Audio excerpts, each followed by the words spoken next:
So, మీ దగ్గరికి వస్తున్న వాళ్ళు, గురకతో బాధపడుతున్న వాళ్ళు, మానసికంగా కూడా సంఘర్షణ అనేది ఉంది. అలాంటి కేస్ స్టడీస్ ఏమైనా ఉన్నాయా? ఇప్పుడు కొంతమంది ఆడవాళ్ళు ఎస్పెషల్లీ అంటే నేను 1, 2 సార్లు మా ఆయన బాగా తాగొచ్చి పడుకోవడం చూసాను.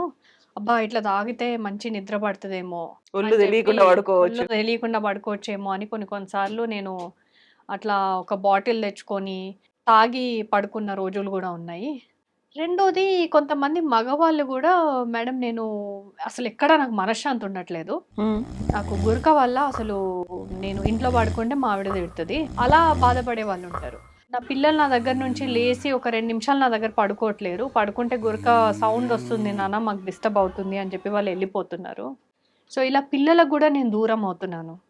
అసలు బస్సులనో, ట్రైన్‌నో, ఫ్లైట్‌లో ఎక్కడెళ్ళినా గానీ, నా గురక శబ్దానికి వేరే వాళ్ళు నన్ను తిడుతున్నారు. మా టీమ్‌లో నేనొక పెద్ద జోకర్‌లాగా అయిపోయాను. హ్మ్. వాళ్ళందరూ నా వీడియోలు రికార్డ్ జేసి, నన్ను పొద్దున నా మీద నాది నాకే చూపెట్టి వాళ్ళు నవ్వుతున్నారు.